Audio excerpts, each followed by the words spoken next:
Good afternoon.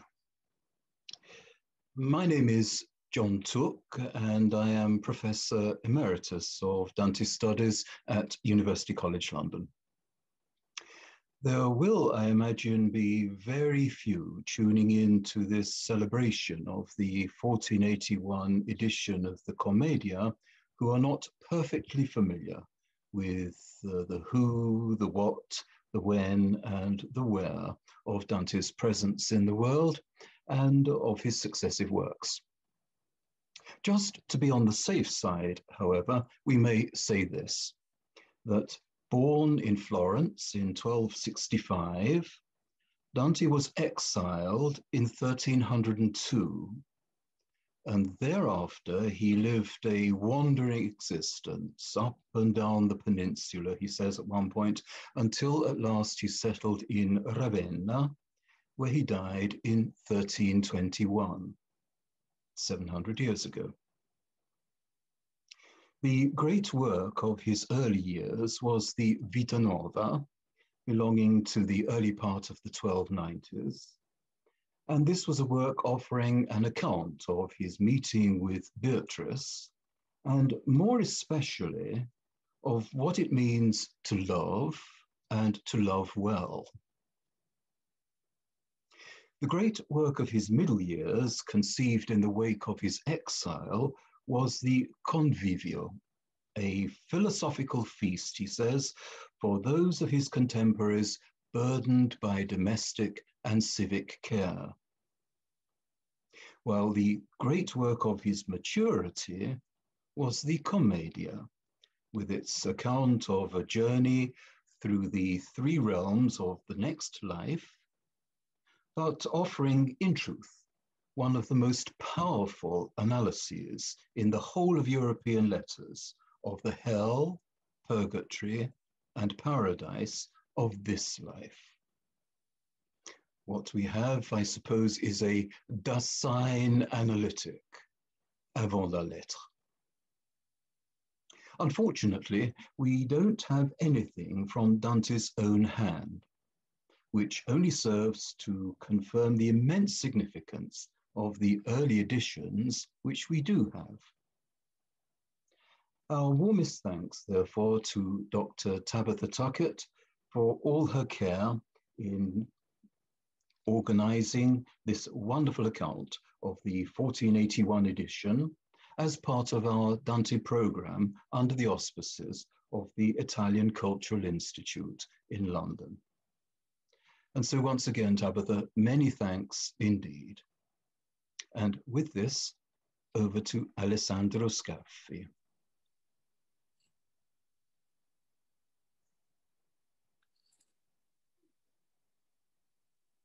The book, the image of the book, play an important role in the imagination of Dante. For Dante, life is a book to be read. La Vita Nuova, the new life, the account of Dante's love for Beatrice, is a book of memory. In the book of my memory, after the first pages, almost blank, there is a section headed, "Here starts the new life." For Dante, remembering is reading. Memory is a book. The new life is a book of memory. Paradiso, the heaven of the fixed stars. Dante has become able to endure the smile of Beatrice, so bright, so radiant. Now Beatrice urges Dante to look upon her smile. And what a smile! Dante will never forget Beatrice's offer to contemplate her full smile. Dante will never forget his gratitude in that moment. That moment will be impressed forever in the book of memory, in the book which records the past. At the very end of the Commedia, as Dante contemplates the glory of God, the mystery of the universe is compared to a book. In the profundity of the eternal light, I saw gathered there in its depth, bound up by love into a single volume, all the leaves scattered through the universe. I saw all together what seems an isolated page. I saw all together the book of the universe. Thank you very much indeed to Professor John Took of University College London and to Dr. Alessandro Scafi from the Warburg Institute of the University of London for that beautiful introduction. We're very grateful to the generosity of the Bibliographical Society of America for supporting this and making this possible, and to our live captioner. And we'd also like to thank University College London Library Services for supporting a wonderful digital media team on Zoom today. Ordinarily, at this point in the weekly Dante seminars that I participate in with John and Alessandro at the Italian Institute of Culture in London, I would be showing a large display of Dante editions from the Dante collection of University College London. And sadly, that is not possible this year because of COVID. But each year, when I talk about the print tradition of Dante's Divina Commedia, there's one edition that stands out. And that's partly because of the complexity of its prestige that has developed over the last so many hundred years. And that's the 1481 Florentine edition. So that edition seemed to me to be a good place to start for this first experiment in very large scale online live comparative bibliography. I'm extremely grateful to Alex Franklin at Bodleian Libraries and to Christina Dondi from Searle and Oxford University for supporting this slightly crazy idea for the event. Here's why that 1481 edition has remained intriguing for 540 years.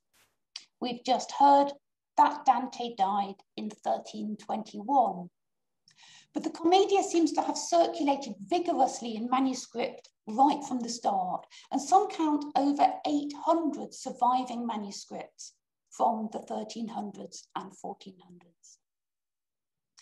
So it's not surprising when the new technology of printing came south to Italy from north of the Alps, and after the initial Latin texts to be printing had proved that printing could be a success in Italy, it's not surprising that the first vernacular, the first Italian poets selected for this new printing technology were Petrarch and then Dante. And in fact, Petrarch and Dante continued to compete in print throughout the 1500s. So Dante's Commedia was first printed in 1472 in Foligno, in Umbria. Then the first printed commentary appeared in 1477, and that was already the 5th edition, although the commentary itself was a much earlier commentary from the mid-1300s. So by 1481, 7 editions had already appeared, but not a single one came from Florence, which, as we've just heard, was Dante's birthplace. So meanwhile, in Florence, Lorenzo de' Medici had gathered around him an extraordinary circle of artists and scholars and intellectuals. And one of these was his former teacher, the humanist and Neoplatonist scholar, Cristoforo Landino. And Landino set about writing what he claimed was a completely new commentary to Dante's poem, a vast, extensive work of interpretation. And he also claimed to be restoring the text of the poem to Dante's pure Florentine language after what he claimed were the corruptions of the non-Florentine copyists with their dialects and idioms. And it's interesting that that looks forward to Florence's later linguistic project through the Accademia della Crusca and its use of the Divina Commedia for its dictionary, for its vocabulario in 1612, and their edition of the Commedia in 1595. So not only do we have this leading scholar writing a new commentary on the Commedia, it wasn't yet Divina, that came much later, it was just the Commedia. Not only this, but the edition was also to include an illustration for every canto, taken, we think, from the designs of one of Medici's leading artists, Sandro Botticelli, making this the first fully illustrated edition to be printed, and we're going to hear more about that in a minute. The book was printed in August 1481 by Niccolo Tedesco, or Niccolo di Lorenzo, or Niccolo the German, who brought printing expertise to Florence from Northern Europe. And not lacking in self-confidence, Landino then presented a printed copy of the book to the Signoria, that was Florence's government, together with a speech that the same printer later circulated. So the book we're going to see today was not only a statement of cultural strength, just a year after Lorenzo de' Medici had increased his political power. It was perhaps also an act of patriotism, even propaganda, a claim over identity, a claim over language, but it was certainly highly political. But in another sense, the book was also a failure. It was never finished. Very few of the illustrations were printed. The text of the poem seems to be different from the one that Landino is commenting on. But with one exception, no more copies of the Commedia were produced in Florence for over 100 years.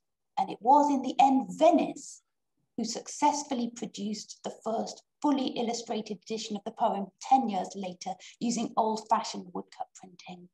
Landino's commentary, however, remained hugely popular outside Florence and was still being reprinted in other cities in the 1590s. And it's this combination of success and failure and the way in which owners and collectors have reacted to that over the centuries and what that's done to the value, the perception of this book that I think has contributed to its power and who gets to own it and who gets to read it and access it and why. I'm going to hand you over now to Cristina Dondi, who is Secretary of the Consortium of European Research Libraries and Professor at the University of Oxford. And she's going to talk about how she has managed to get a much longer scholarly output from this project and the surviving copies. Over to you, Cristina. Thank you, Tabitha. I will take this opportunity to present a new project centered on this edition, a project that is coordinated by Searle and funded by the Polonsky Foundation. We are doing an illustrated copy census, which means we are looking at all the surviving 166 copies to understand who were the owners and how they read their books. This is a collaborative project of 129 libraries worldwide. The provenance data and the illustration is being gathered by Marina Venier, and Camilla Marangoni is creating records in the international database Material Evidence in Incunabula and uploading the images of provenance into Searle's Provenance Digital Archive. The output of this project will be a web page, maps, and a couple of videos, which will contextualize the creation, the production of this edition and its success in the 15th and later centuries. When looking at the life of early printed books, there are always two clear phases. The first is the period of distribution and early use in the 15th and 16th centuries. And the second is the later collecting of these copies. Today, we are going to have several presentations from curators of libraries about their copies. So I will just add a few more words on different copies. First of all, the evidence that we have from the books confirms that early distribution was mainly in and around Florence and Tuscany. There is one exception, and that is the copy owned and annotated by the Austin Hermits of Santa Maria Coronata in Milan, a copy today at Loyola Marymount University Library in LA, California. We know the name of at least one Florentine bookseller from annotations found in two other copies. The one in Modena, Estense Library, reads, this book belongs to Lodovico, son of Bernardo, son of Niccolò, son of Pietro Peri. I purchased it from Giovan Battista di Bartolomeo del Fontana, stationer in Via del Garbo. This stationer also supplied the prior of a small church near Siena, San Piero di Mucchio, in 1530. This copy used to be in Amsterdam, but was recently sold, and we are still trying to trace it. So some of the copies belonged to famous people. For example, Bernardo and Pietro Bembo received a copy from Landino himself, and that copy is now in the Biblioteca Nazionale de France. Or others belong to the Medici family, like one in Harvard today. But other copies were owned by more ordinary people. We have clear evidence of female ownership.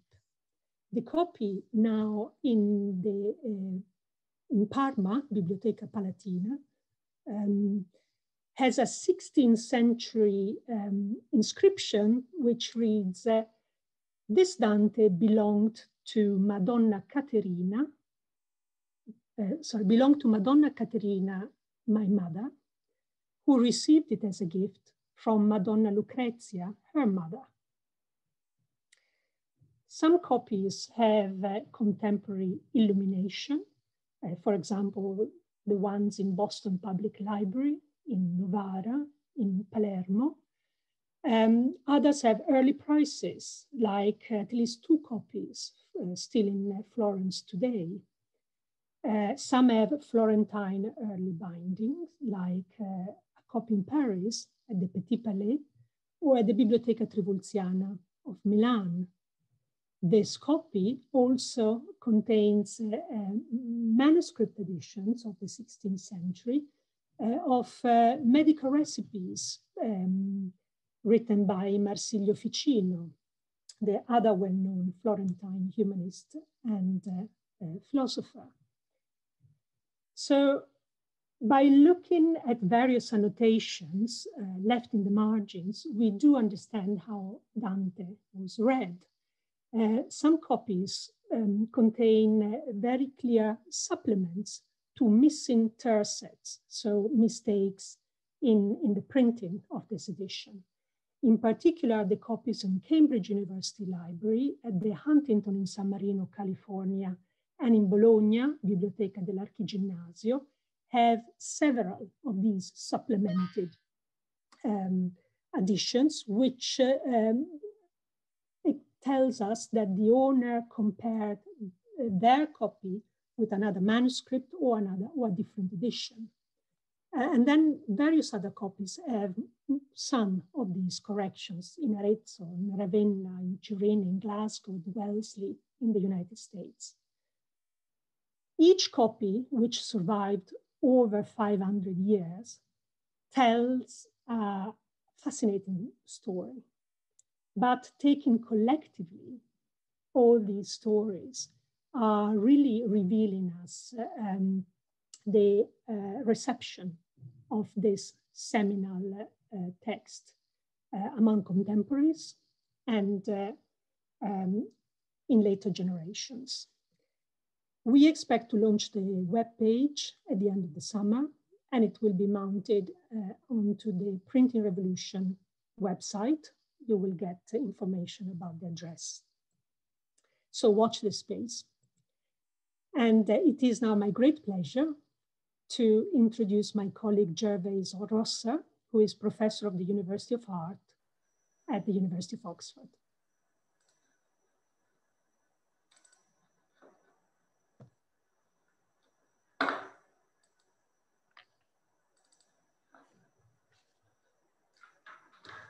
Hello. The book, which is the focus of our discussion today, was one of the most ambitious undertakings of the printing press in the first century of its existence.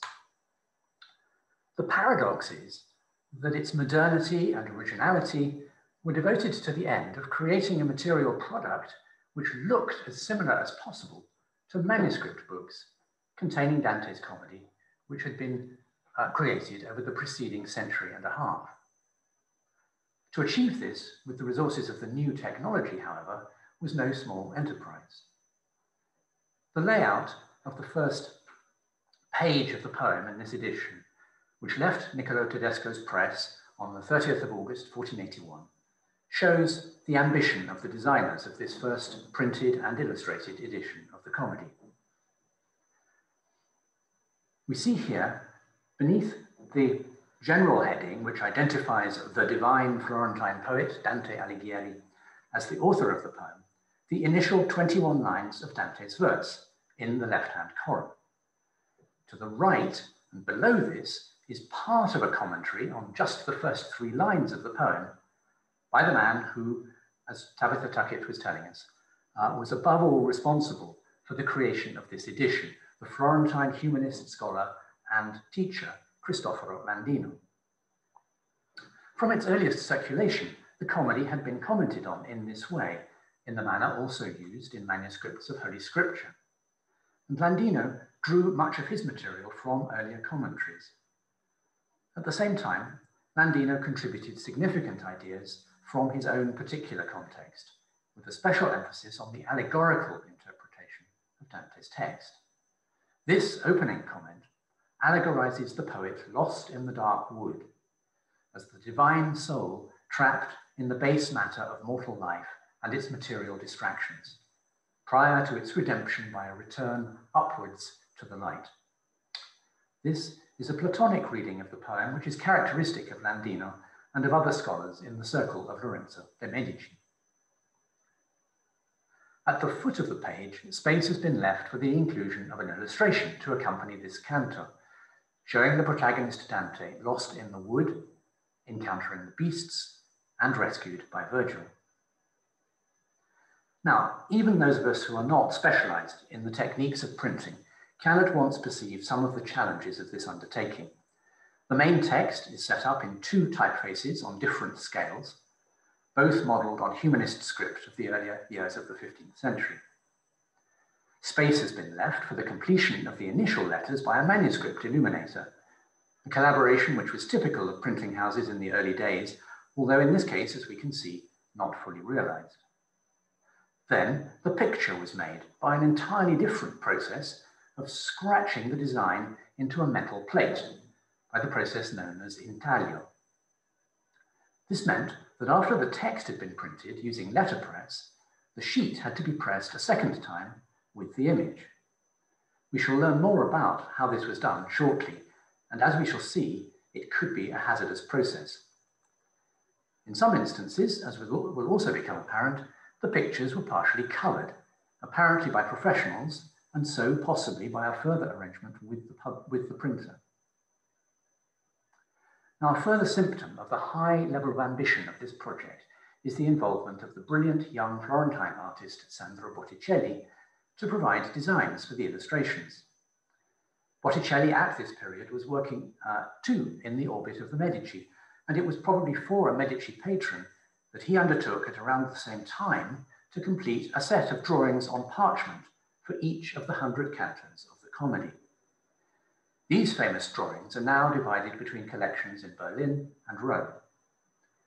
Giorgio Vasari, in his mid-16th century Lives of the Artists, mentions Botticelli's interest in Dante as well known, to the point that the artist was even reproved for pretending to a knowledge of the Comedy beyond the capacity of a mere artist. it's not at all unlikely that Botticelli did, in fact, know the poem well, as did other Tuscan artists of the period, including Signorelli and Michelangelo. Nor that he, Botticelli, made more than one series of Dantesque images. The nature of Botticelli's involvement in the 1481 printing of the Commedia remains, however, uncertain and intriguing. On somewhat uncertain and shaky grounds too, the preparation of the images for the publication has been attributed to the Florentine goldsmith and engraver Baccio Baldini. Vasari described Baldini as an artist lacking in imagination and claimed that everything he did was based on inventions and drawings by Sandro Botticelli. Little, however, is really known about Baldini, which makes it hard to ascribe works to him on stylistic grounds. What does appear from the visual evidence of the pictures made for the printed book is that the engraver, and perhaps after all it was Baccio Baldini, had access to a range of visual sources, including older manuscripts of the Commedia and Dante-related designs by Botticelli. The first three plates of the printed edition of 1481 appear to have been based in part on designs by Botticelli. The respective images to accompany the first canto of Inferno are not identical, and as you can see, the comparison is made difficult by the faded condition of the drawing. And indeed, in some respects, the two images are very different, but perhaps they are sufficiently similar in particular details, and I'll just show you a detail of Dante at the left, lost in the wood here. Perhaps this comparison gives some strength to the argument of a dependency of the engraver on Botticelli. However, it would appear that Botticelli's progress on the Dante drawings was interrupted. We know that the painter traveled to Rome, probably in July 1481, to work in the Sistine Chapel of the Vatican, returning to Florence in the following spring. And the publisher went into print, as we know, in August 1481, with no more than 3 completed illustrations. He subsequently commissioned 16 more cuts before abandoning the images, which cost money and were taking clearly too long to prepare. For most of the new illustrations, the designer appears again to have had access to drawings by Botticelli, as we can see by a final comparison here of the respective images of the monster Gerion, on whose back Dante and Virgil are carried down to the pit of hell. According to the contract recently discovered for the production of our book, it's probable that the edition of 1481 ran to over 1,100 copies. Landino later claimed that 1,200 copies of what he evidently thought of as his book had been sold. His commentary, as Tabitha just mentioned, enjoyed a long life, being reused in subsequent editions of the comedy well into the 16th century. Yet each of the surviving copies of that printing of 1481, was it 166, Christina, you said, that we have still extant today, each of these bears testimony to the strains of an enterprise whose ambition exceeded the available resources. The text of the poem itself, despite Landino's protestations of the purification of that text from the corruption of non-Tuscan copyists, is full of errors, apparently due in large part to a lack of copy editing, which suggests haste in production. And in turn, that haste might indicate that the publication and Landino's presentation in public of the book to the Florentine Signoria was scheduled to coincide with a particular event, but this remains at present uncertain. The illustrations, meanwhile, proved, as we've just seen, even more problematic. The book is at once one of the most splendid productions of the early printing press and one of the most disastrous. Now, at this point, I'm going to hand back to Tabitha Tuckett, who is the head librarian of, the Rare Books librarian, I should say, of UCL, University College London. Thank you very much, Gervais. And it's fascinating to hear the what we know at the moment about where these illustrations came and the different influences that came to them. That was Gervase Rossa, Professor of the History of Art at the University of Oxford. And thank you also to Christina Dondi, who we heard from before that. Yes, I'm the Rare Books Librarian of University College London. What's going to happen now, in order to make sure that you get to see as many copies from as many libraries as possible, we are not going to take questions during the session unless we're very lucky and we have time at the end. But instead, and possibly a little bit preferable, we've set up what's called a Padlet site, which is a website that anyone can make comments on and answer other people's comments. You don't need to log in, you can if you wish. And the link to that Padlet site is going to be here in the chat now. You should be able to see that. And if you have questions, I see that we've had some interesting questions already, you can put them then, but you don't have to do it now. If you are trying to focus on watching the books, you can go in after the event and we'll keep that open for some weeks. And we'll also all keep an eye on that. So if there's anything that we might be able to join in with the discussion, we can do that. So we're going to hear from 8 different libraries in 9 different sessions, and some of them have more than one book.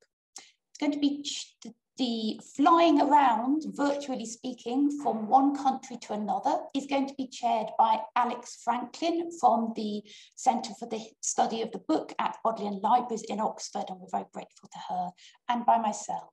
And we'll have Christina Dondi also on hand.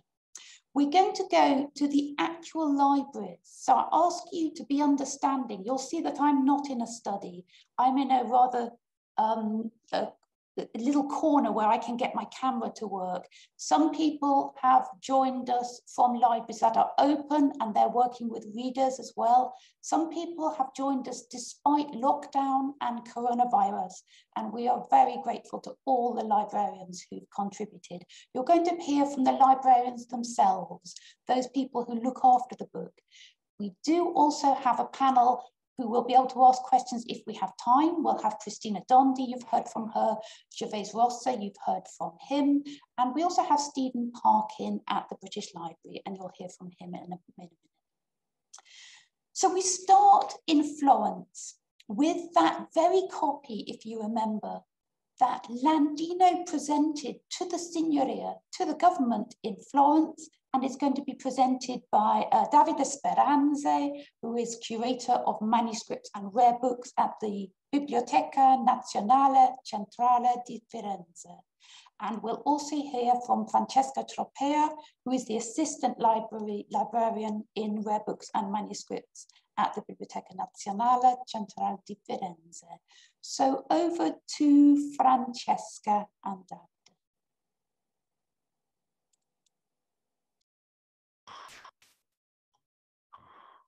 Banco Rari 341 is important for its historical, political meanings, and also for the involvement of the Medici family in the publishing venture, and for the bibliological and historical artistic aspects. It is about the copy with dedication to the Florentine Signoria presented in September 1481 to the city authorities on the occasion of a ceremony during which Christophoro Landino delivered an important and solemn speech in defense of Commedia that was printed sometimes later. This copy, received by the BNCF through the Magliabechiana library, has no engravings and is printed on parchment. It is the only complete copy on vellum. Another parchment copy, incomplete, is now at the National Library of France. Considering the complex editorial phases of the work, characterized by the numerous entirely recomposed papers, it has been suggested that Banco Rari 341 was imprinted only at the end of the work, with the ultimate state of each form, in order to enhance the integrity of the text rather than the brightness of the tape faces. It is known that in the course of the preparation of the edition, the greatest difficulties were caused by the combination of the technique of printing of the text with movable types, with that of illustrations engraving on copper. For this volume, the hardship was even greater due to the morphological characteristics of the parchment, a softer support than paper. It is not difficult, thus, thinking that it was decided to give up the technique of experimental illustration, the engravings, in order to entrust the decoration of the copy with dedication to a definitely more traditional method, the brushes of one of the most well-known illuminators' workshop of the city. The result would have certainly been less innovative yet, more similar to the idea of the luxury book for people immersed in the culture of the book manuscript. Besides the editorial project, which underlined the link between Florence and Dante's poem, numerous are the factors that the whole decorative apparatus continuously evokes, so as to emphasize the bond between the copy dedicated to the Signoria and the identity of Florence. The heraldic symbol connected to the city is repeated with several combinations in the binding and in every illuminated page. In particular, the binding is composed of boards covered with red silk velvet dating back to the late 19th century. Two original medallions in niello and gilded silver. Niello is a black metal alloy which includes sulfur, copper, silver, and often even lead, employed as marking in the engravings of metals, are applied on the external side of each plate. The marzocco is the lion symbol of the popular power in the Repubblica Fiorentina, on the upper side, whereas Ercole is represented on the back side in his frontal and standing position with lion skin and his right hand on a club. Both medallions formerly attributed to Antonio del Pollaiuolo are presumed to be by Baccio Bandini. A restoration work by the goldsmith Antonio Graziano dates back to 1785, involving the frame of the medallions and the corner bosses. The lack of engravings does not constitute an injury in the decorative enhancement of the copy that shows an excellent ornamentation attribute to Attavante degli Attavanti, the best illuminator active in Florence in the second half of 15th century. The first page of the Proemio al Commento is a side frieze with heraldic symbol connected to Florence. The first page of the Inferno is adorned with a frame of various thickness decorated with floral motifs in gold on a blue background and symbol connected to Signoria, like standing Heracle with Kleb and Leonte, seal of Florence, and later become emblem of Medici family, and Marzocco. On the lower edge is the coat of arms of Landino. Crowned Dante's profile, holding an open book, is represented at the center of a decorated initial letter. The consolidated iconography represents the poem with a red hood and a laurel crown on the head. Thanks to a handwritten note by Anton Francesco Marmi, he was the executor of the Testament of Magliabechi. This note is a confirmation that the volume represents the copy with dedication to the Signoria. We have a proof that the book had been present at Magliabechiana Library since the first decades of the 18th century.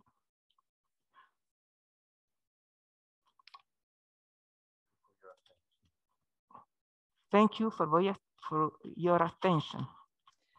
Thank you so much, Francesca and Davide.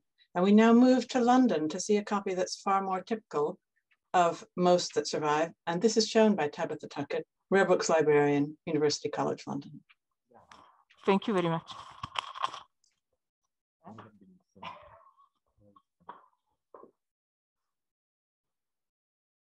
Thank you very much, Alex. And I'm just going to show you very quickly what most copies look like. And we have a very nice example of most copies here at University College London. It's in this 19th century binding. Okay. And our copy belonged to, don't know if you can see that, to Sir Herbert Thompson, who was an Egyptologist actually. And he was also a lecturer and a fellow at University College London, and he gave us this copy in 1921. Just to point out some of the things that Gervais was mentioning earlier, this book starts, as was common in the first 50 years of printing, without what we might recognize as a modern title page. It just starts straight in with the title. But the title is not Commedia, and it's certainly not yet Divina Commedia. The title of this edition is the commentary of Cristoforo Landino, Fiorentini. Fiorentino. And it's on the comedy of Dante Alighieri, a Florentine poem. So you can see this political nature already, and this is his preface, which is a very political preface. I'll zoom in so that you can see some of the headings here. You can see that he's saying that Florentines were excellent in doctrina, in eloquentia, in musica, pictura, sculptura. So we already can see that this was trying to claim the poem for Florence. This is what the first page looks like. And this is very different from, it's so exciting to see that presentation copy from Florence. But as I say, most copies actually just look like this. There's none of this decoration, beautiful color decoration that we just saw from Florence. You have this big gap here. And there's what's called a guide letter. You can see the letter N. That was waiting for somebody to come along later and decorate it. Our copy hasn't been decorated. It's completely clean of annotations. And that's not entirely coincidental, because we'll hear later today about how many 19th century collectors tried to clean up their copy. Their idea of the ideal copy that was even, sometimes they washed the paper to make sure that it was nice and clean. So we see that here. We don't know whether that's what happened in our case, or maybe it just was not annotated.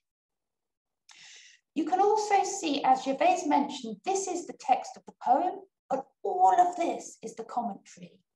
And we'll go on to see that first 2 pages, there's no poem. This is still all commentary, and still commentary, and still commentary, and just have a few lines of the text there. And it continues all the way through. That would be very familiar to people who have seen medieval manuscripts, but in print, that represents something quite astonishing. And you'll see that the commentary is in a smaller typeface than the text.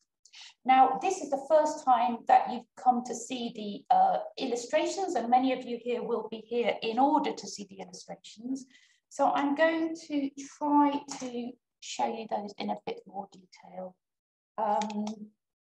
This is the illustration to Canto 1. And you can see the way that the engraving has been done. You can also see, if I hold this to the side, can you see the indentation where the plate has pressed into the paper? That's called the plate mark. And I'm also going to show you something that's going to crop up later. Can you see that the page where this first illustration is hangs over the edge of the book? Nevertheless, the bottom has been chopped off. That's very common. In fact, it's unusual to find one that hasn't been chopped off, but we've made sure that you'll see one of those later on today. That's because the book was printed on extra large paper, what we call in the UK royal paper, royal size, and that will be cut down to size every time the book is rebound. I'm going to show you here the second illustration, and you'll notice that both of these are printed straight onto the page. You see again the plate marks, and you can see at the top that the plate has almost gone over the top of the first line of text there. I'm trying to hold this still so that you can see it clearly. And then I'm afraid for our copy and for many, many copies, that's it for illustrations. They were printed directly onto the page, but after that, you just get things like this, a big gap where there would be an illustration. And that's how we can see that there certainly there was an intention to put illustrations throughout, but it just didn't happen in most of the copies. There are a few places where there was no gap left. This is Canto 25, there's no gap left there. I'm also quickly going to show you the colophon, that's where the imprint information was supplied in the very first printed books. And it's interesting because it says that the name of the printer is Lorenzo della Magna. We think that that's a mistyping for Del Alamagna, Lorenzo the German, which is quite fun. You can also see that in our copy, as in many copies, there has been in the distant past some damage, and this last sheet has been pasted into a more modern piece of paper and so on.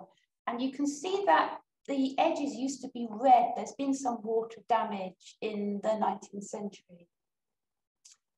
And that's it. That's what most copies look like, but we're going to see now something a little bit different. We're now heading over to Cambridge, and we're going to see how two other copies with just the two printed illustrations have been enhanced by their former owners. And these copies are going to be shown by Nicholas Bell, who's the librarian of Trinity College, Cambridge. Over to you, Nicholas. Thank you very much, Tabitha, and welcome to the Wren Library in Trinity College, Cambridge. So this library was designed by Christopher Wren and completed in 1695. And I suppose since it's one of the first Italianate neoclassical buildings in England, it's appropriate somehow that the holdings of this library include a large number, a particularly outstanding collection of Italian printed books. This, in fact, is largely due to two 19th century collectors, one named William Grills, who was a Cornish clergyman who gave several thousand books to the library. I'll be showing one of the copies of the 1481 Dante from his collection. And slightly later than that, another member of this college, Sir Frederick Pollock, who was a Victorian judge. He, in fact, was one of the several 19th century English translators of Dante. His translation is not so well known now, but it had a certain amount of popularity in the late 19th century. In forming that, he translated it in his spare time from his legal duties, and he made quite a substantial collection of Dante editions. So as a result, we now have hundreds of Dante editions in this library. There are 6 incunables, six editions printed in the 16th century, about 65, in the 15th century, sorry, about 65 Dante editions from the 16th century and several hundred from later centuries as well. But today I'm going to show you our 2 copies of the 1481 edition. And the first of them, in fact, has been in this library since at least the 18th century. It's in an English binding now, but it had various Italian owners before that, as we can see from the fly leaves at the beginning. I won't spend too much time on these, but there are various names of previous, well, possibly of previous owners, at least names inscribed on it, including one here named Francesco di Vittorio del Rosso in 1554. I haven't been able to find more about him yet. There are also some quite strange or hitherto unexplained lists of names with expenditure attached to them, payments made to a list of named people at some point in the 16th century. This edition is quite similar to many that you may find in Italy in having marginal annotations, something we haven't yet seen in the two copies we've seen earlier this afternoon. Here there are annotations in quite an elegant italic hand, mainly pointing out and explaining, providing more detail of proper names mentioned in the text. This copy is rather curiously interleaved with occasional pages, I think extracted from a previous binding, of part of a chronicle of, apparently of the history of Siena in the 16th century. Then if we move forward, every time there's a blank space, it's been filled up, in this case with some poetry, rather indifferent poetry. Here on the first page, you can see, as in the copy at University College London, the first illustration has been chopped off at the bottom. And later in the book, a border has been drawn in ink at the point at which one would expect to find a picture. This seems to suggest some sort of planning of the volume to be used to fill in with illustrations, probably not from those prints, but maybe to be added by hand. Another point which we maybe learnt partly from Gervais Ross's talk is to do with the typesetting of this book. He mentioned that the text by Dante is in a larger size of type than the commentary which surrounds it.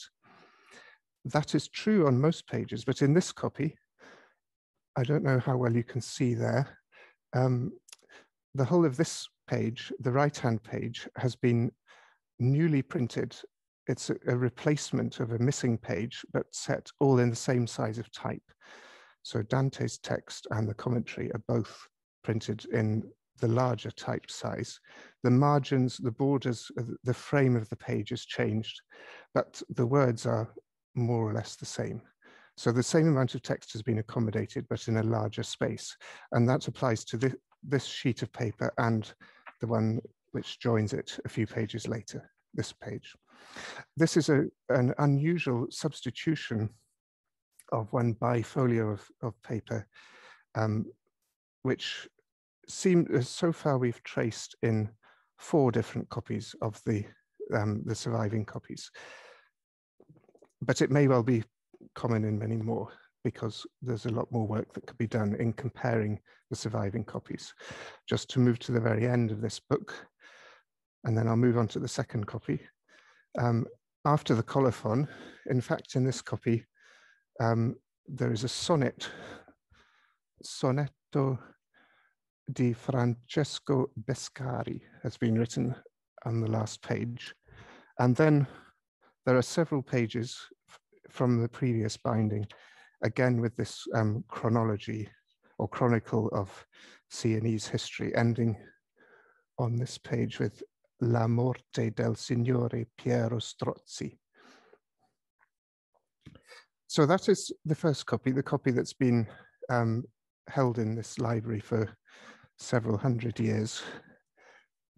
Thankfully, there seem to be no annotations or excisions made in its time in Trinity. This second copy arrived here in 1863 as part of the library of William Grills, the collector and Cornish vicar who I mentioned earlier. It's in as with the University College copy, it's in a Victorian 19th century binding. William Grills bought it in 1862, a year before he died. It had previously briefly been owned by the famous collector and librarian and book thief Guglielmo Libri. And it's a much cleaner copy, apart from the damp stains that you can see at the bottom of this page. If I go to the first page of the text, you can see that the plate has, in this case, been preserved better than, it hasn't been chopped off. The paper has been cut just below the bottom of the page, so the impression of that plate is complete. But more interestingly, in this copy, each canto has a picture in color. These color pictures, there are 21 of them altogether, have been cut out of an earlier manuscript, a manuscript of, these are only found in the Inferno. They were cut from a paper manuscript of Dante's Inferno, probably written maybe in Florence, but probably somewhere in northern Italy, maybe around 1400. So at least in the very early 15th century. We can tell that they come from that, they're written on paper, not parchment. We can tell that they're definitely from a book of Dante, because if I shine a torch using my phone underneath the page, you can see can you see there the text underneath? It's easier to see on the other side, in fact, if I put it under here. And we can make out the words. It's quite neatly written in a script that would be appropriate for around the date of 1400.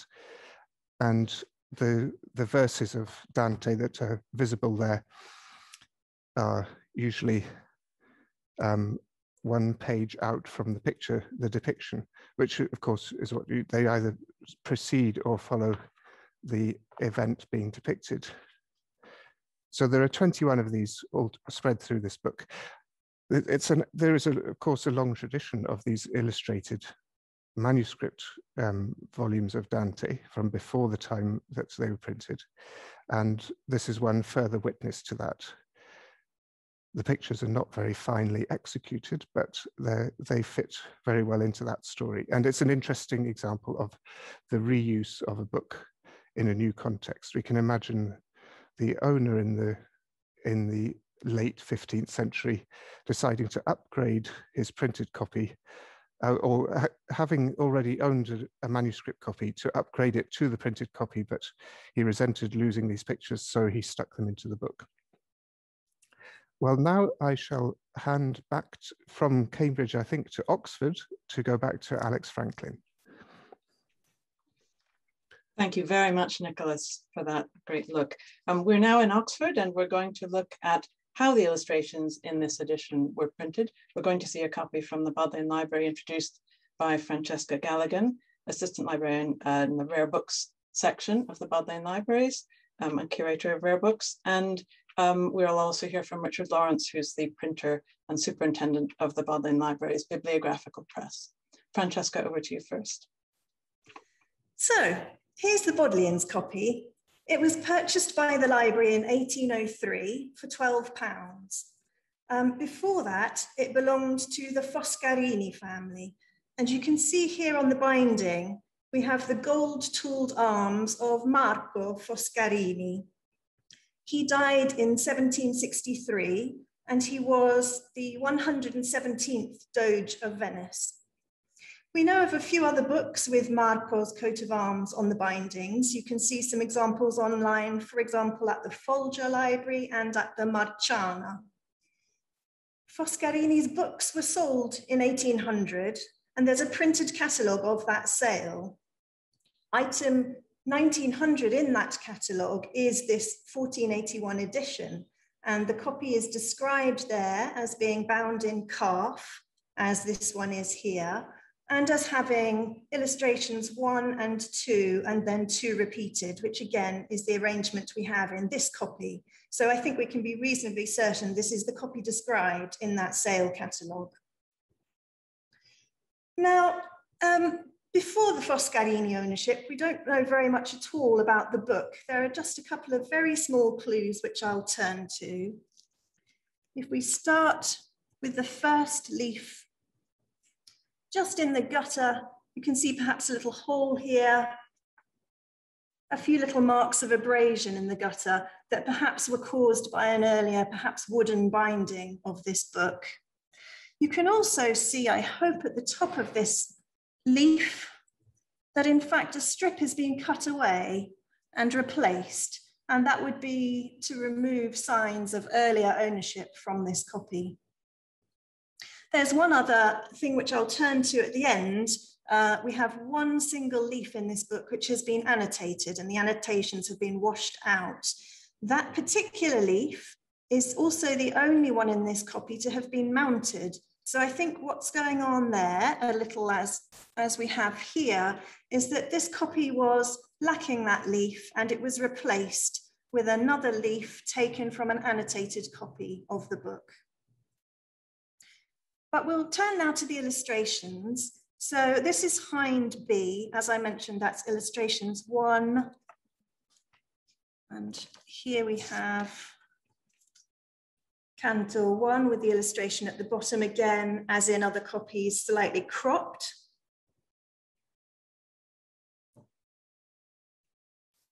Here we have the illustration at the start of Canto 2.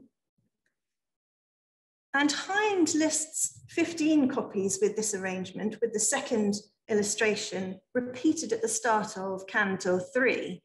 But when we turn to ours, you'll see that ours is in fact a unique copy of this arrangement. Because as you'll see, ours has been printed upside down and out of alignment with the printed text. And we'll come back to this one in a moment, so keep that image in your minds. I'm just going to turn now to show you the annotated leaf at the back. So we're now in Paradiso, and you can perhaps make out here, I'll just zoom in. You hopefully can make out several lines here of washed annotations in Italian in an early hand. And again here in a slightly larger, perhaps picking out keywords. And these are commenting on the commentary. We're not actually even in the text here. And you'll see this is where the margin, in the gutter, where the leaf has been joined on to this stub. And I'll just turn this leaf over and see again some more washed annotations, this time on the text itself. So if you go back for a moment to thinking about that upside down illustration, we might perhaps ask how that could have happened. And so we've got a short video to show you, which perhaps offers an explanation.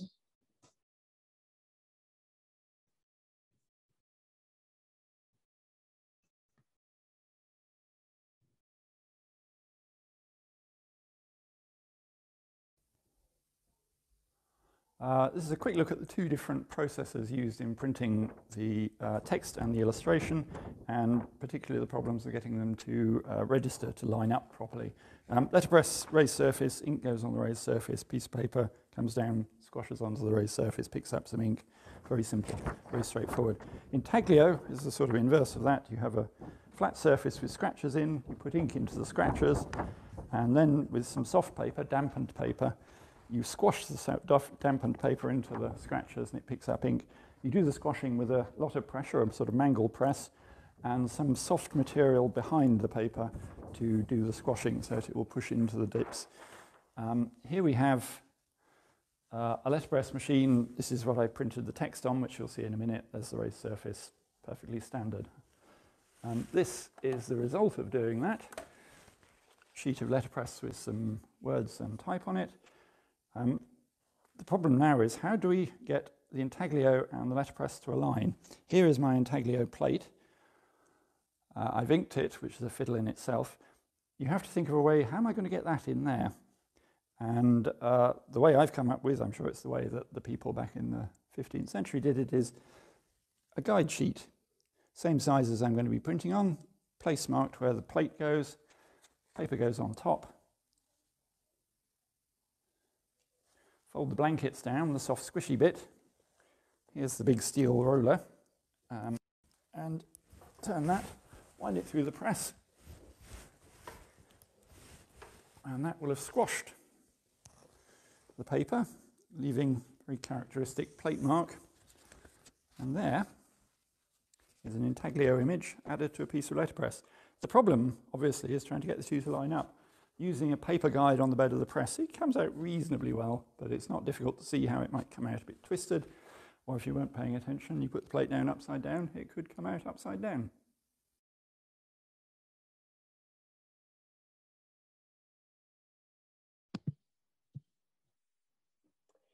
Thank you, Francesca and Richard, very much for this presentation. And we now move to Rome, where Livia Marcelli and Paola Paesano of the Biblioteca Vallicelliana will show another rather wonderful example of how early readers and users annotated their copies. Thank you, Cristina. Let me give you just a brief introduction to our copy. The copy of the incunable preserved in the Biblioteca Vallicelliana of Rome is incomplete. 5 preliminary leaves of the preface are missing, as well as 2 leaves in Gathering D. Some of the remaining prefatory material is also arranged in the wrong sequence. The incunable has been restored at least 4 times between the 19th and the 20th century, in 1982, 89, 98. Provenance marks and other information were probably lost during one of the disbinding operations. Now I introduce you Paola Paesano, Library Director, for more details about the drawings on our copy. Thanks, Livia.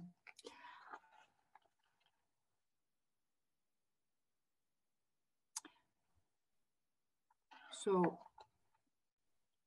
what makes the Vallicelliana copy unique are the drawings in pencil or pen and ink which fill its margins. Over 300 artistic designs, many of great beauty. The drawings can be found in the side margins, rarely in the upper or lower ones. The majority of the scholars who during the last century have examined them agree in assigning them to 2 different hands, one older and more experienced, the other more amateur-like, both from Tuscany. 2 different hands also appear to have written several marginal annotations learned in nature. Bibliographical analysis suggests a difference of circa 50 years between the 2. Drawings and notes are generally assigned to the 16th century, although some scholars, such as Lamberto Donati, have dated the early drawings back to the last decade of the 15th century. He suggested that the volume was for many years in the hands of the same person who was able to study, annotate, and decorate it. The peculiarity of this grand iconographical enterprise consists not in the illustration of the narrative of the Commedia, but in the representation of concepts and images which are external to the text of the Commedia.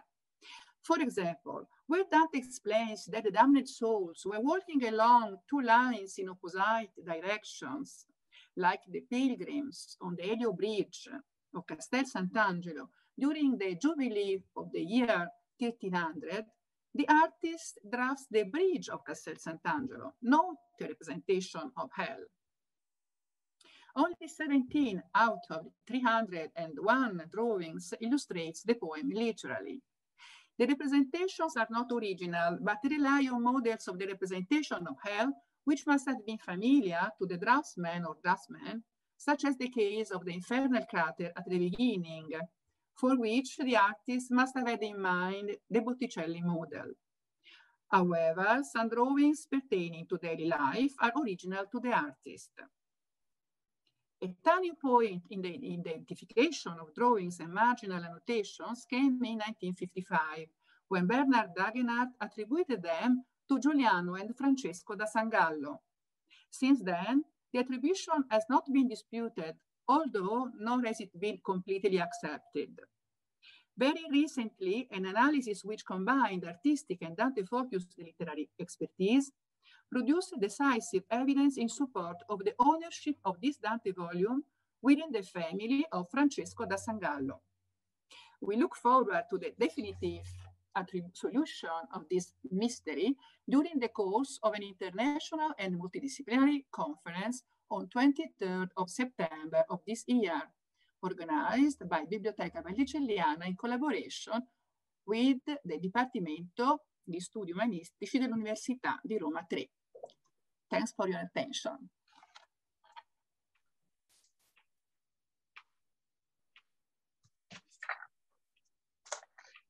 Thank you so much, Paola and Livia, for that presentation of beautiful drawings and for the preview information about the conference to come. We're now going back to London to compare 5 different copies at the British Library and to get our first sight of some of the later engravings in this edition. And these are presented by Stephen Parkin, Curator of Printed Heritage Collections, 1450 to 1600 at the British Library, and Valentina Mirabella, Curator for Italian Printed Collections at the British Library. Stephen and Valentina.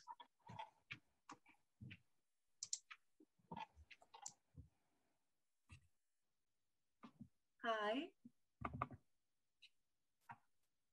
Hello from the British Library, welcome. We are here in London to present you with a copy which has 8 illustrations. But before doing that, we would like to show you that we in fact own 5 copies of the 1481 edition of the Commedia with Landino's commentary. So we are by all means not the only library which owns more than 1 copy. And in our case, these 5 copies are an example of how the British Library collections have been forged in the last 250 years. So through acquisition and through also donation. In fact, this copy, for example, comes from the personal library of gentleman Thomas Grenville and was donated to us in 1847, and it has all of the 19 engravings. And this came together with a collection of early printed Italian books that in fact still today is part of the is part of the British Library core collections of Italian and early printed European books. Another copy with all of the 19 engravings is this other one that we instead purchased. We purchased it in 1842, and the purchase was made by the British librarian at the time. His name is Anthony Panizzi. He was an Italian political refugee who was in fact heading the British Library acquisitions, and clearly he had an interest, a strong interest for Italian literature, of course.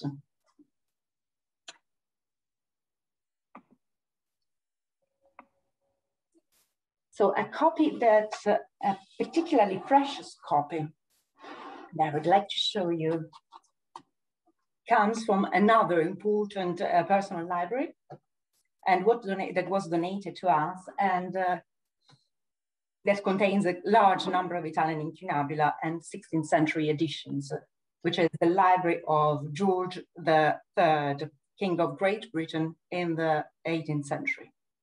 So we call this the King's copy. The King's copy only has 1 illustration, but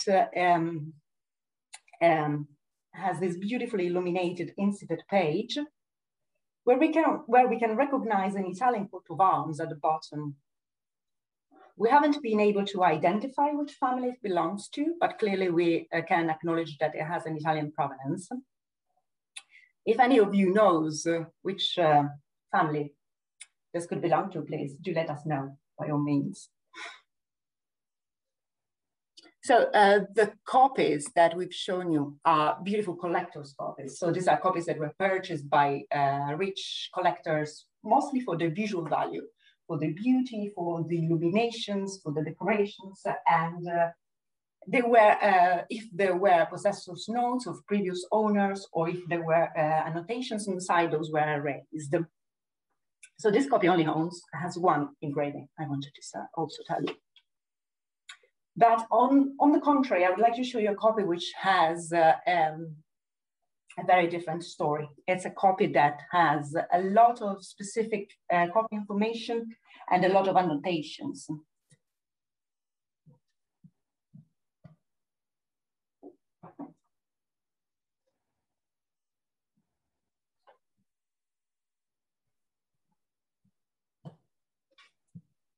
We call this the early copy because in fact it has been part of the British Library collections for a very long time and still bears the print of the British Museum at the time where it was still Museum Britannicum, in fact, as you can see. And this copy has, so we do not know who owned it before us, but this certainly has been loved and been studied for the text. As it was said before, all the copies of the 1481 Commedia were printed on very large paper. They were sold unbound, and then they were bound by their owners.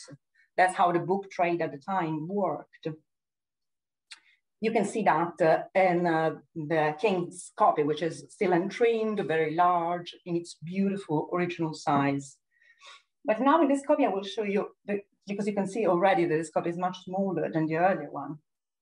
We'll show you a horrendous detail that will make you understand how the binder, in this case, was not a bibliophile by all means, because you can see to the bottom of the page that the engraving of Canto Primo is in fact completely cropped. Almost not readable, not viewable. This copy has also 3 engravings.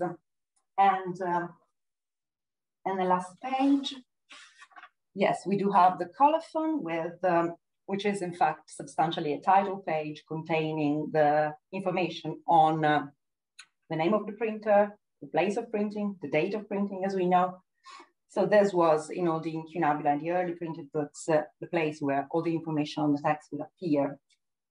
Something else that I wanted to show you in this book is the fact that we know that, as Tabitha was saying earlier, that Landino had the ambition to give an accurate edition of the poem.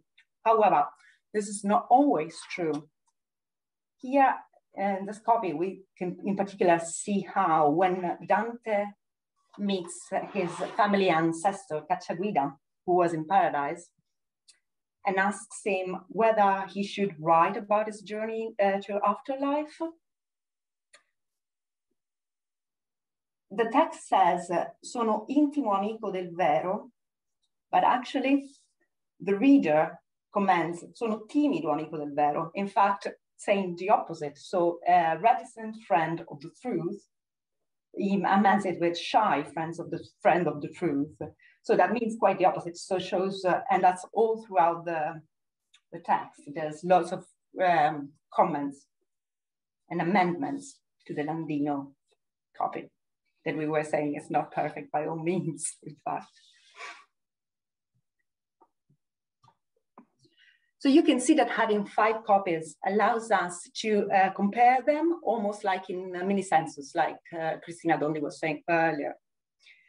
And to complete that, I will now move on to another copy, which is the copy I would like to focus on more today, which is in fact a copy with 8 illustrations.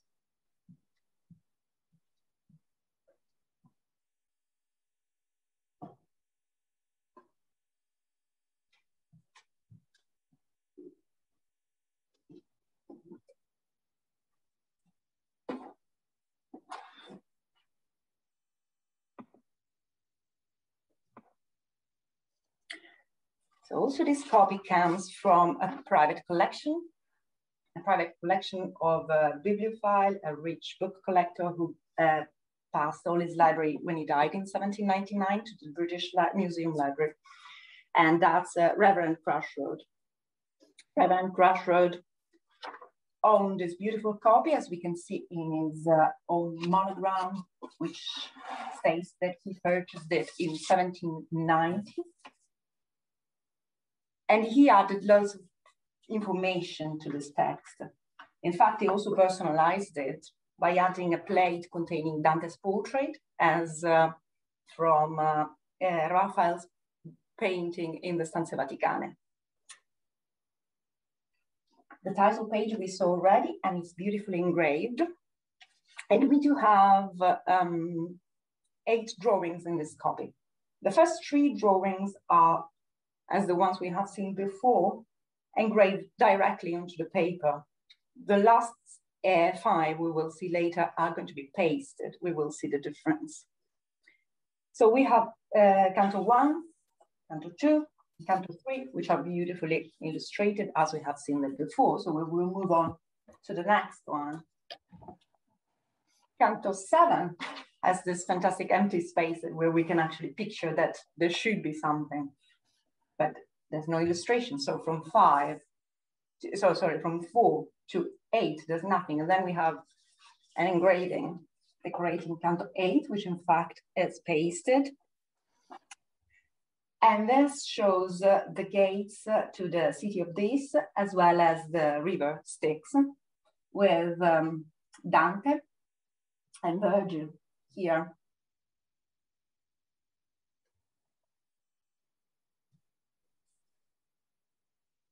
We then continue to Canto 9, where we still are at the exit this time of the city of this, and still we have the gates and the towers and the river. And to open the gates, Dante and Virgil have to need the help of a heavenly messenger. And here we can see this heavenly messenger. Probably you could zoom in a little bit more to look at it in detail, because his or her, probably, the pose really resembles another of Botticelli's character from one of his masterpieces, which is The Birth of Venus. So the second, the other female character in The Birth of Venus, in Botticelli's La Nascita di Venere, is in fact dressed in the same way and is posing exactly in the same way as this heavenly messenger. So that clearly reminds us Botticelli's style.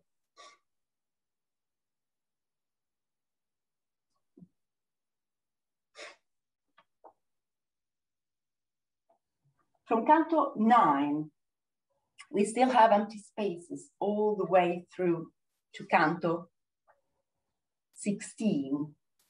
So there's, the illustrations stop. We do not know why. We hope that the census is going to tell us more about this gap. So here we have, in Canto 16, Dante and Virgilio meeting the Sodomites. And they have, sands of fire or something like that. We continue to Canto 16, which is probably the image that Gervais Russell was showing earlier with Ryan, the beautiful profile of this lizard monster on whose back Dante and Virgilio travel to the 8th circle of hell. And here they meet the usurers. I particularly like this one. And the next one, again, Ryan, taking the 2 travelers to meet the seducers and the flatterers, here whipped by devils. You can see them running in 2 separate circles, whipped by devils.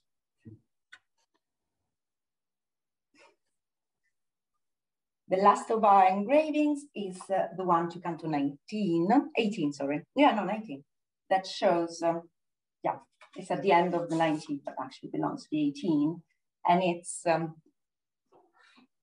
showing Simonists who were buried head down and feet up, pay for having bought during their lifetime spiritual benefits. And with this beautiful image, I would like to thank you for your attention, and I'm looking forward to view the other copies that are going to be shown today.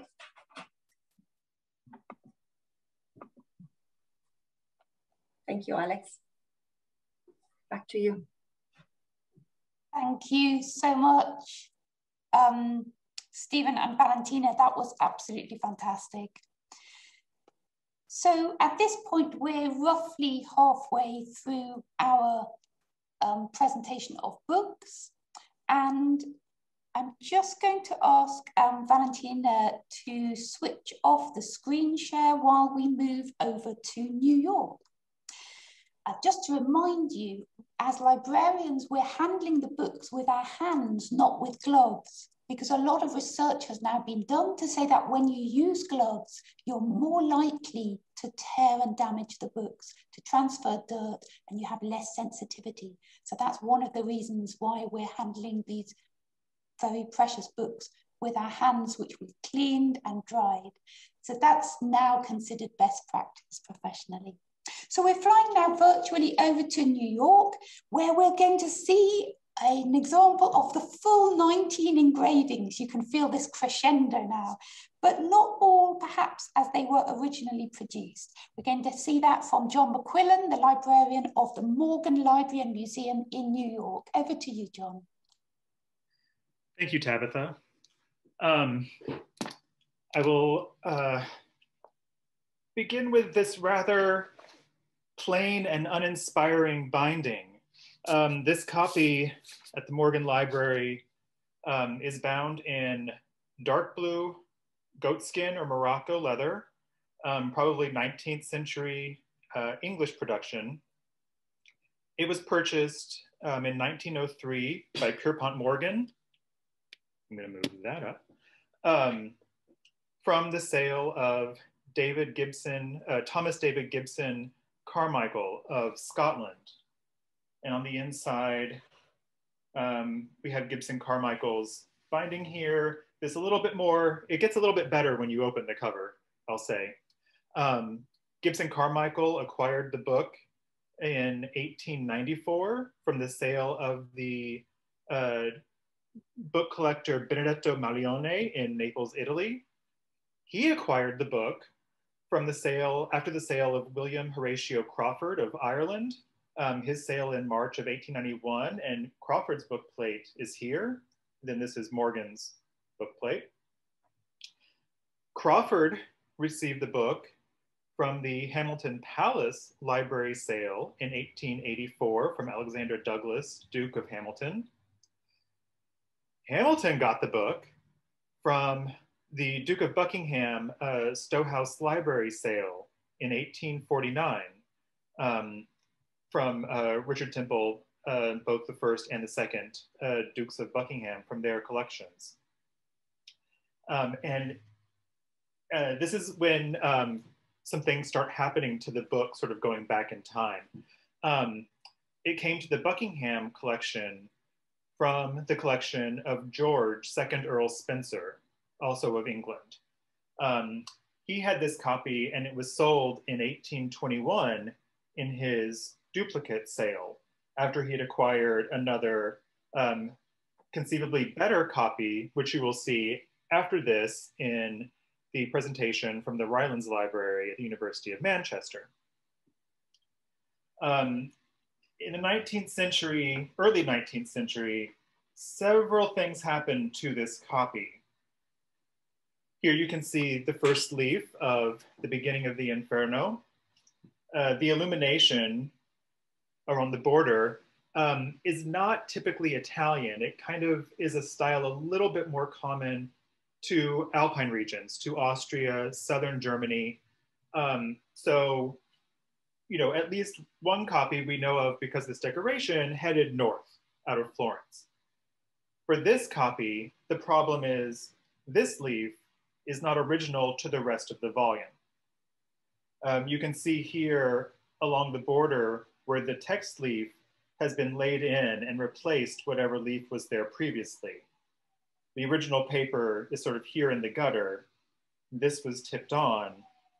Also, the illustration in the bottom margin is inlaid as well. It was not printed directly on this paper. This is a different piece of paper. And then another strip was added across the bottom to sort of make the leaf fit the rest of the volume. So this entire leaf is sort of comprised of 4 different pieces of paper, none of which presumably are original to the rest of the volume. We don't know when or why this happened, but this was the state of the copy in the Spencer duplicate sale. So this change and addition happened either in Spencer's, well, the book was in Spencer's hands. He had acquired the book from the English collector Roger Wilbraham, who might also be responsible for this, or Wilbraham acquired this book with these changes in place. And we don't know where the book was prior to Wilbraham's acquisition of it. So out of the 19 illustrations, 17 are printed and sort of glued in. There's this sort of one added illustration, but the illustration for Canto 2 is sort of the only printed on the actual text page paper that we have in this illustration, in this copy. Here is one of the later impressions, one of the later illustrations. You can see some of them are not in the best of shape. And if I zoom in a little bit here, the engraving is not fantastic in some of them. And one of the questions about this copy, these engraved printed illustrations were added in after the 15th century. These are not original to this copy either.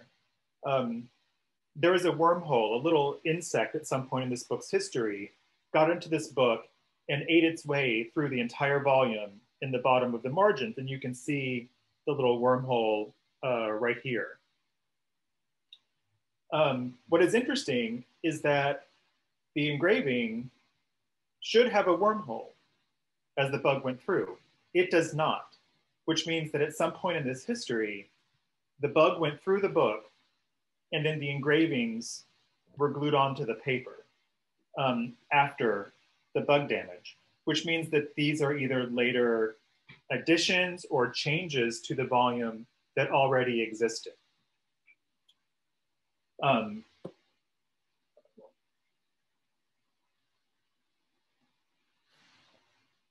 You can see in some of these added illustrations as well, they are damaged.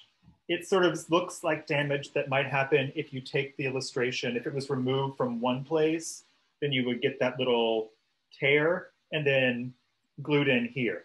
So these illustrations might have lived a life for decades, for a couple of 100 years in another context before they were added into this volume.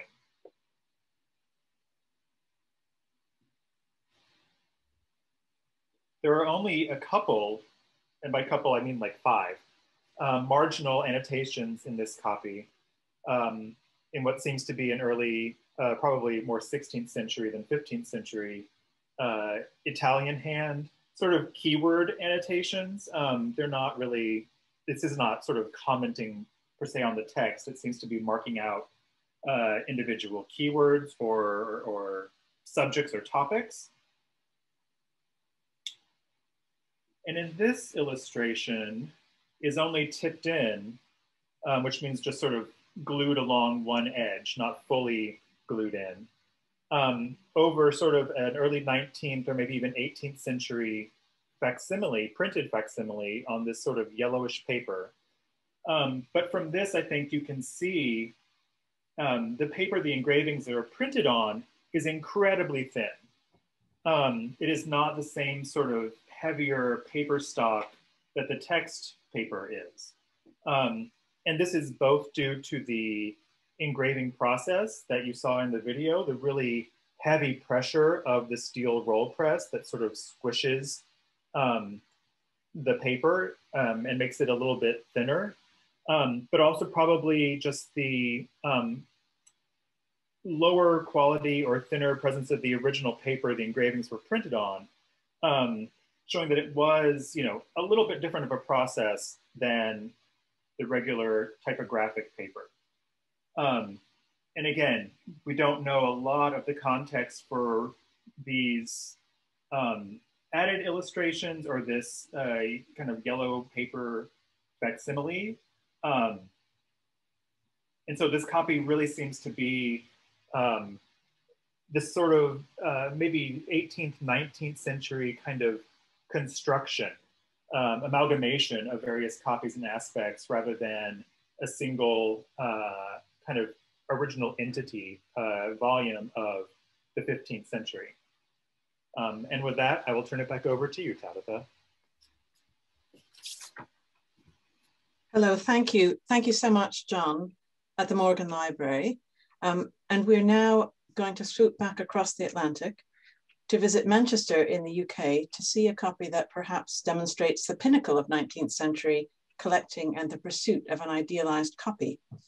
And this is presented to us, introduced first by Guida Armstrong, Senior Lecturer in Italian at the University of Manchester, and by Julianne Simpson, the Collection and Research Support Manager at the John Rylands University Library. Guida and Julianne, over to you. Thank you, Alex, for that introduction and for giving us the opportunity to take part in this fantastic event. As an academic at Manchester, I feel incredibly privileged to be able to research and teach with this amazing collection of Dantes that we have in our library. So before Julianne shows you our copy, I'd just like to say a little bit about our collection. In terms of early printed editions, we have all but 5 of the editions of the Commedia printed up to the 17th century. So we're missing 1 incunable edition, 3 from the 16th century, and 1 from the 17th century. So we think it's one of the most complete collections of Dantes in the whole world.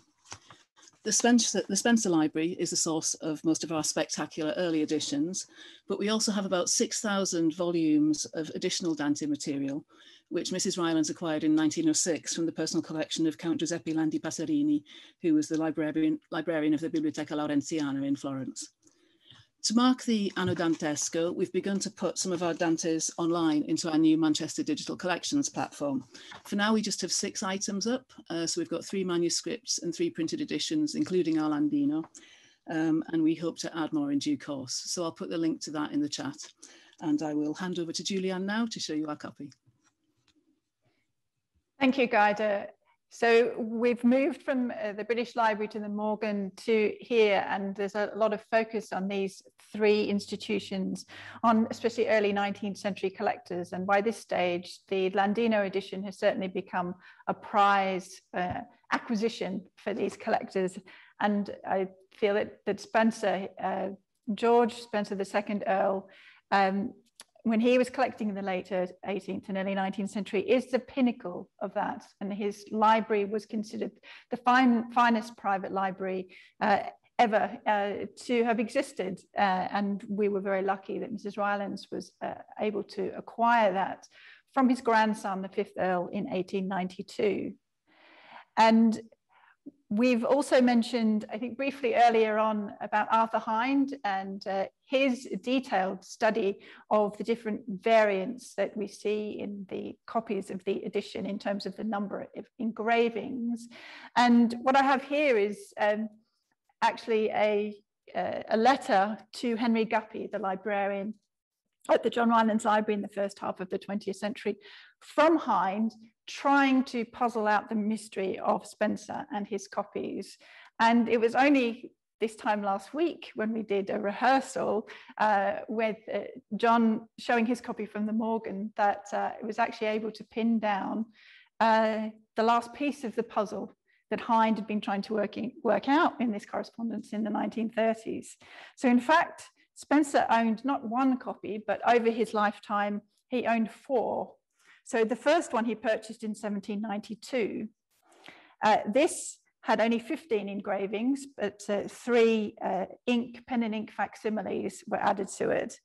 He later sold this to George Hibbert, and then it was bought again by Sir John Soane, the architect. So this is now in the Soane Museum in London. The second copy we've just seen at the Morgan Library. So Spencer owned this for about a decade or so, and it's the copy that is described by Thomas Dibdin in his catalogue of the Spencer Library, which was published in 1815. This was described as having all 19 engravings and additionally a duplicate engraving, one of, as called in Hind's census, a variance with an additional duplicate to the 3rd canto, and an additional engraving as well. And as John mentioned, this was sold in a sale 1821 when Spencer sold some of his duplicates. The third copy, Spencer acquired as part of the collection of the Neapolitan nobleman, the Duke of Cassano Serra in 1819, but that only had 11 engravings. So that was quickly dismissed by Spencer and sold. This is now a copy in the New York Public Library. The fourth copy is now the one that we see here. And this, we don't know its provenance, but what we can see is that it's also, as in a similar way to the copy that John was just showing, had extra additions made to it and changes over time. So this is the coat of arms, one of the coat of arms of Spencer, with the Garter, Knight of the Garter arms on there. And in a similar way to the binding we just saw, it's very plain on the outside, but inside we have a lot of gold decoration, and in fact an end leaf made from vellum rather than from paper. And in addition, there is this engraving which has been added, and this comes, it's also attributed to Baldini, Julianne, and it is... Julianne, sorry to interrupt. We can see you, but not the book. Oh, not the... I forgot to share my screen. Is that better? Perfect. Yes, sorry. So now we're looking at the book itself. Sorry, so there's the binding with the coat of arms and the gold tooling. And the engraving, so this is a copy of the frescoes in the Camposanto in Pisa. And this engraving probably dates to around the same time as the Landino edition, around 1481. And there is actually at least one other copy of the edition which has had added this engraving into it. The other edition, so we've talked about 19 engravings, but I mentioned a duplicate.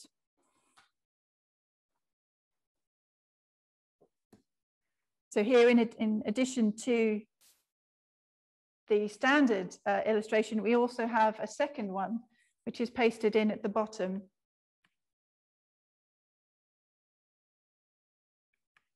And although it illustrates the same scene, it is slightly different. And we can see, as John was mentioning before, in terms of it being pasted in, if it was taken out of that copy that we've just seen and pasted in here, and it's actually come loose at some point. So it's not been glued down very well.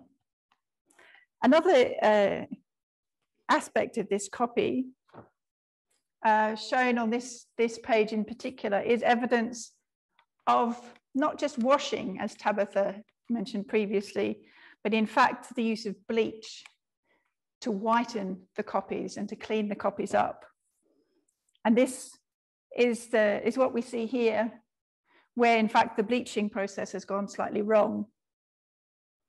And this may well have happened before Spencer purchased this copy, because by this date he had already realized the disadvantages and the possible issues with using bleach. We have a letter from 1810 where he is recommending to a fellow collector to be very careful on the use of bleach, because it can actually damage the copies. So I think when it's used initially, the paper comes up very bright, but over a period of time, the bleach then may start to react with other impurities in the paper, and you get some examples like this. And we can also zoom into the top, so just from this A as well. The other danger of bleaching and washing is that the ink that's not the printing ink that's been used here, the red and the blue for the capitals, is actually more water soluble, and there is a danger that these will be washed out. So this copy also includes the decorated initials at the beginning of each section. So we have quite a spectacular N at the front. And as we were looking at the BL, also there may well be some sign of ownership with this. So we have what look like 3 acorns in the center of the N there. That is actually repeated if I go to the beginning of Purgatory. So there's another decorated initial with, again, the 3 acorns in the center, but we haven't been able to identify who that person might be, possibly the original owner or at least an early owner. And so each of both the prologue to the Purgatory and also the beginning of the poem and the commentary have an initial.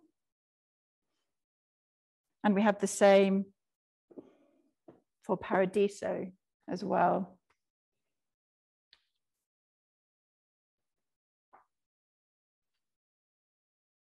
And in addition to this decorative scheme with the 6 initials, the 3 pairs for each section, what's also unusual about this copy is that there has been this additional wayfinding or marking of the text. So we have the red and blue. Zoom. That's as close as we can get. So there's a little printed P just at the beginning of Paquet, and that has been added in red ink over the top.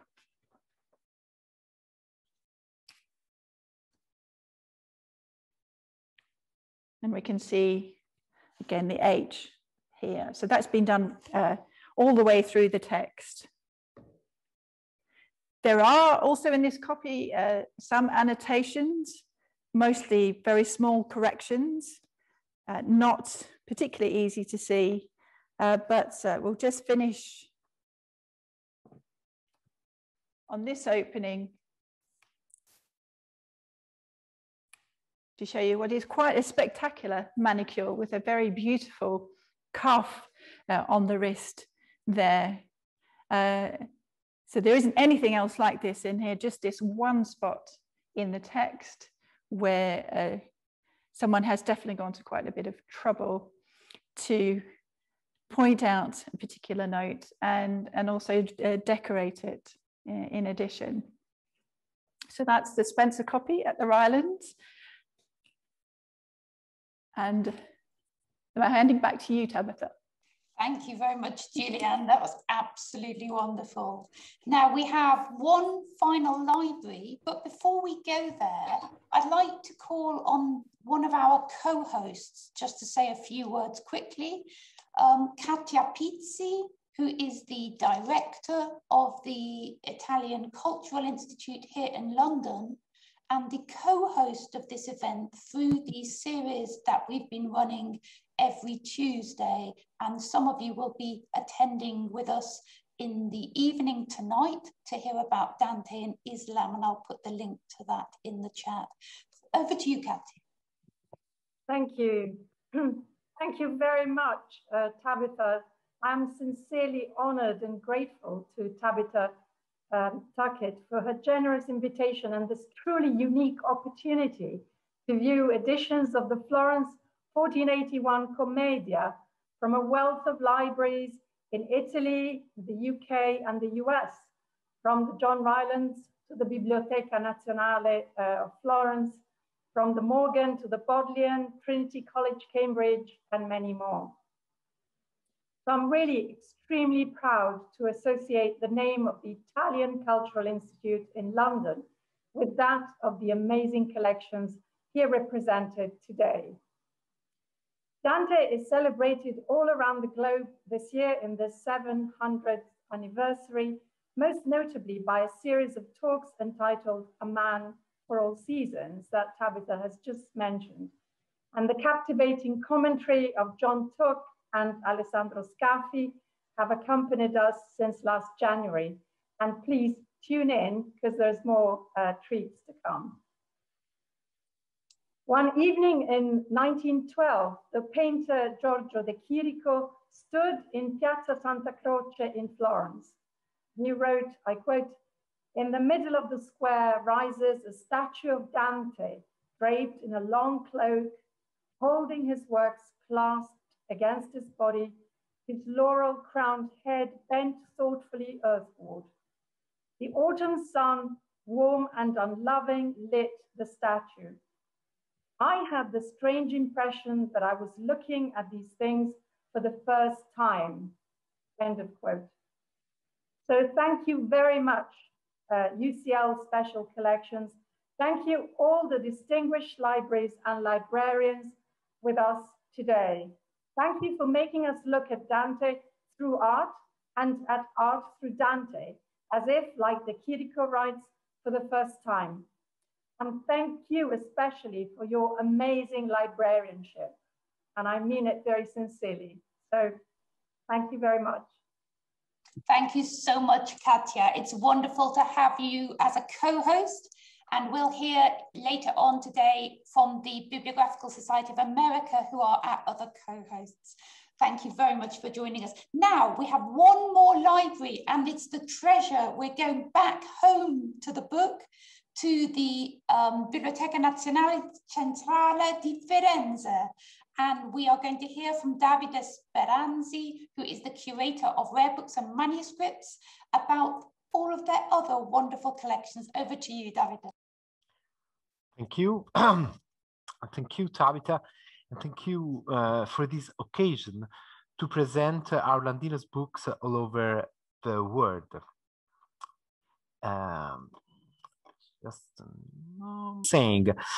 Thank you for this occasion to present our Landino's books all over the world. According to ISTC, the Biblioteca Nazionale Centrale di Firenze is the Italian library to preserve the largest number of copies of the edition published by Niccolò di Lorenzo in 1481. We have 5 copies of this visionary book, the first printed edition to emerge from the city of Dante's birth, Florence, the city that 1 century earlier was the most important center for the handwritten diffusion of the Commedia, as shown by an exhibition now opening at the Bargello's Museums with the collaboration of the BNCF, Onorevole e Antico Cittadino di Firenze. In the first part of this meeting, Francesca, my colleague Francesca, talked about BNCF Star, the dedication vellum copy illuminated by Attavanti degli Attavanti, prepared for the Signori of Florence with the Nielli on the binding. In the second part, devoted to the BNCF, I'm going to try to show you some peculiar features of the other 4 copies. Each book, as you know very well, has its own peculiar history, but as we are going to see, the 4 copies I'm going to talk about are accommodated by the traces of an earlier circulation in Florence at the end of the 15th century and in the beginning of the 16th century. For 2 of our copies, we know the names and the identities of their owners. For the others 2, it's only the paleographical analysis to allow to try to trace a little portrait of these Dante readers and, we can suppose, ancient owners. We can begin this little chat with a copy seemingly anonymous, the Banco Rari 11, a paper copy with 19 illustrations and a modern binding. On the inside cover of the book is pasted a tag with the inscription Francisci Cesaris Augusti Munificentia, a very familiar element for people who works on the Florentine collections.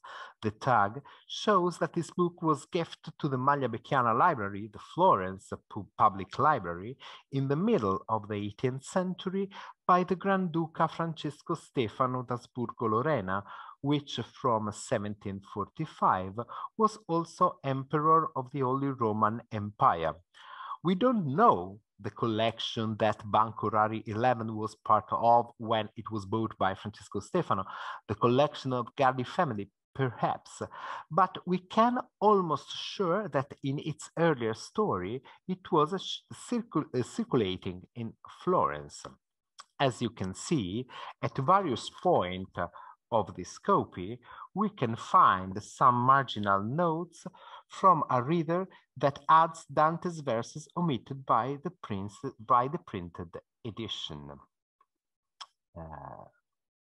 Our anonymous reader writes a mercantesca that we can date to the first part of the 16th century, and I think that we can easily consider Florentine. To the reader of Banco Rari 11, we can't give a name. Instead, it's easy to give a name and an identity to the corrector of another BNCF copy, the Magliabecchiano M Terra 6, an incomplete copy without illustration. Here, for example, in the third canto, when Dante and Virgilio are in front of the door of the hell, the printed text says, "E quegli a me come persona accorta." A 16th century hand corrects quegli into egli. Who is the responsible of this correction? On the flyleaf, we have the answer to this question. This hand that changed quegli into egli is the same hand that on the flyleaf writes "Questo libro Dante ho comperato da Stefano di Giovanni Segni, io Giovan Battista di Ippolito Buondelmonti, oggi questo di 10 di febbraio 1528, per prezzo di ducati 3 d'oro, per averlo in casa. This Dante book I, Giovan Battista di Ippolito di Buondelmonti, have bought from Stefano di Giovanni Segni today, February 10th, 1528, 1529 in common style, of course, for 3 gold ducats to have it at home. So we know that the corrector of Magliabecchiano M Terra 6 was Giovan Battista Buondelmonti, member of a famous Florentine family. But we know also some more about the story of our book. We know when he bought his Dante, we know its price, and we know that he bought it from a member of another important Florentine family, Stefano Segni. On the same flyleaf of Giambattista's note, we find the Segni coats of arms drawn in pen here. A member of the Segni family probably had the binding made. As you can see, the original covering leather has a blind impression typical of a Florentine shop of the last quarter of the 15th century. So, Segni and Buondelmonti. And after, our precious flyleaf continues to tell the story of M Terra 6. Iste liber est congregationis sancte Justine ordinis sancti benedicti deputatus in monasterio sancte Mariae sive abbazie florentine. The Landino's book passes to the Badia Fiorentina Library, one of the most important libraries of the humanistic Florence. 3 centuries later, in 1809, our book passed to the Magliabecchiana after the Napoleonic suppressione. It's impossible to tell with the same wealth of details the history of the other Magliabecchiana copy that I'm showing to you now, with the shelf mark A Terra 6. It hasn't got ownership notes, but a lot of marginal notes from a unique hand that writes a beautiful Italica. We can be sure that this reader lives in the middle of 16th century. And we can also be sure that he is a Florentine. He writes a lot of notabilia about Tuscan people he could find in the Commedia. And he writes a long note, a very long note, about the origins of Florence.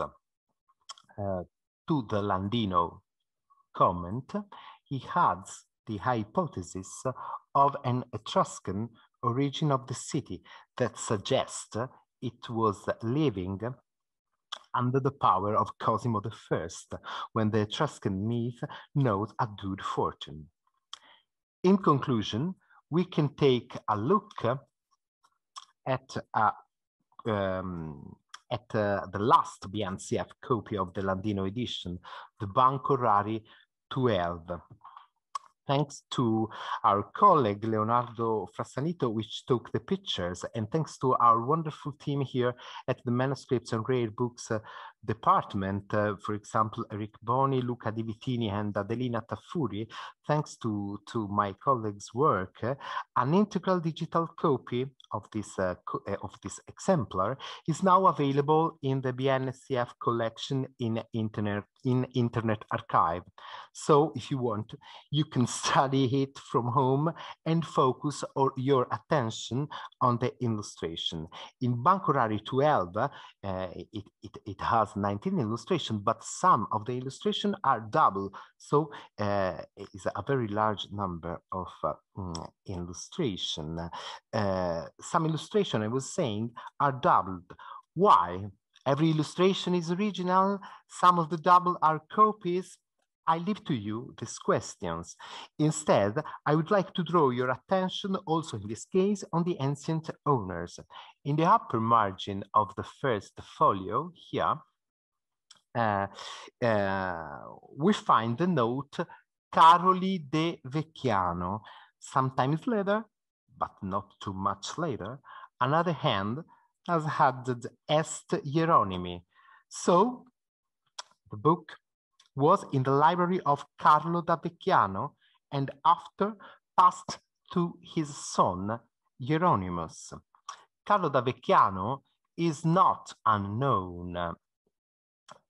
He was professor at the Studium in Pisa, and I have found a little group of manuscript with his ownership note, a grammatical manuscript in Ricardiana and a Terentius in Laurentiana.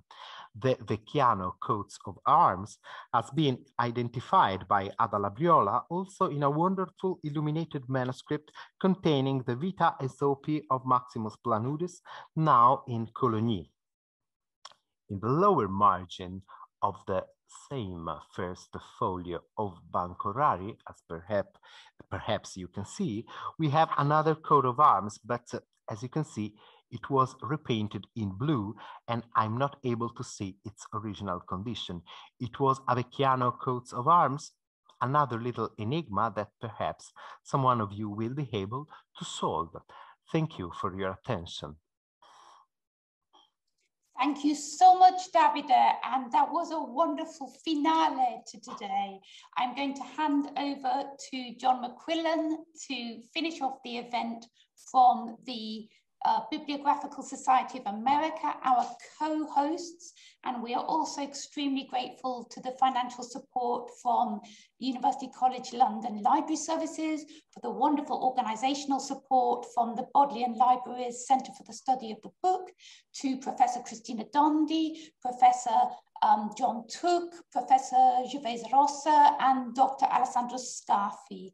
I might have missed out some of the speakers, but the people I will not miss out are all of the libraries and the librarians. Thank you for going along with me with this crazy idea, and we shall email you with messages about the recordings and so on through Eventbrite. Please don't forget to leave your comments and questions for anyone you've heard speaking today or for one another on the Padlet. You'll be able to access that after today. So thank you very much. I'll hand over to John before we finish. John McQuillan. Thank you, Tabitha. On behalf of the Bibliographical Society of America, we are pleased to help support research and events such as this one on material texts. The BSA is the oldest scholarly society in North America dedicated to the study of books and manuscripts as physical objects and textual artifacts in both traditional and emerging formats. We pursue this mission by hosting public programs, funding scholarly research, conferring awards, issuing publications, and collaborating with related organizations, as we are here today with the University College London and the Italian Cultural Institute of London. The Society is committed to adopting policies and procedures that support and promote equity and inclusion in all of our programming.